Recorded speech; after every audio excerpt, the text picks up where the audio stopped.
Good afternoon. It's Saturday, December the 5th. I'm back in the Reed Nook with a hot cup of tea because it's quite a chilly day.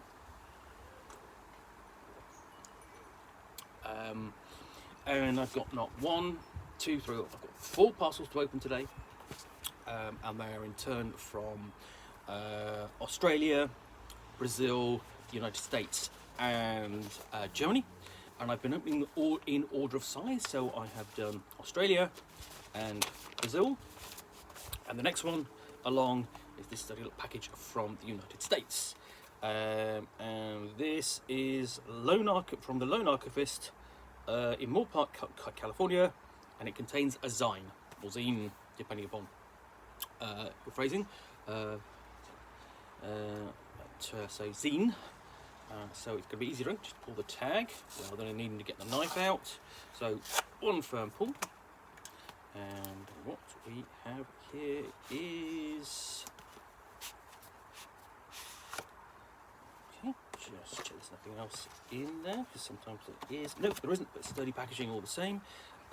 This is in fact Primeval for use with Mothership.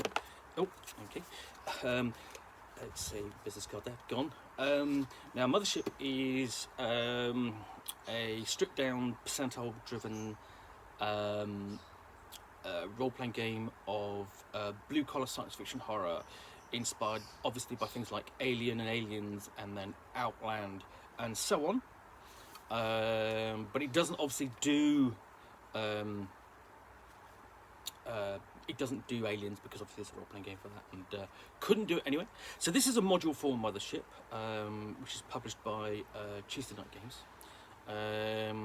So how do you use Primeval? This module is designed as a game toolbox compatible with the Mothership sci-fi horror role-playing game. It seems you're somewhat familiar with role-playing game. Okay.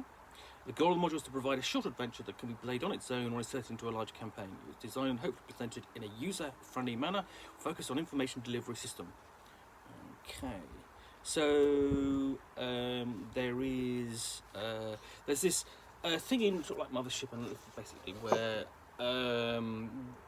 there's the idea of you seeing computers working on screen, lines of code running, chanting around with the beep beep beeps. If you remember back to scenes in Alien when Dallas and then Ripley go and speak to Mother, and this is carried on throughout. That's just a styling, and then you've got a lot of this is literally all black. So you've got Act 1, the mission briefing, and let's go through. What happens if the crew does nothing? What if they don't respond to all the the pushes and the hooks you're presenting to them as a GM? There's a table there, basically with a timeline, okay, and a countdown, higher width and atmospheric entry into the location. There's the area where they're going with the landing zone, well, multiple landing zones in fact. To the hothouse jungle below. Weird science at the Shenko. So this is quite a dense adventure because obviously, just look at that. That's going to be quite a challenge to, and in some ways, going to be a challenge to read because there's a lot of information on the page, quite small text against the black background, and so on. But suddenly, I think that's really nice and interesting. Basically, the switch from the black to the white sort of little sense of okay. Here's a change. Here's the change in tone and pace indicated by this change in essentially just the background page.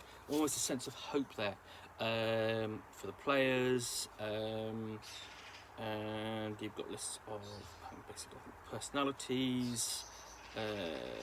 What can I say? So here's the persona. And with NPCs, I'm not sure I entirely like those. I can see what they're going for, but you're not getting a lot of detail there, I think, and so on. And then there's a complete database to the setting. Again, switching colour at least, that adds, basically, because obviously Megaflora, they've got their green, Not saying that every tree or plant should be green, but it's always associated with it. Okay, then you've got manifest a list of equipment, so weapons, power suits, basically scanners, that sort of thing, and tables at the end. Find out what they are for. So beyond, yeah, and there's interesting. There is a list of the bibliography, basically inspiration at the back there. In the basically its own Appendix N, and if you know anything about the OSR, its inspiration is always referred to as the Appendix N, because that was the appendix in the Dungeon Master's Guide, in which Gygax listed all the books that he'd read and been inspired by when creating Dungeons and Dragons. So that's Primeval, a module for Mothership, horror sci-fi role-playing game. I will review that in some point in the future. But thank you for watching another unboxing in the Nook. I will be back with the last package soon. Bye for now.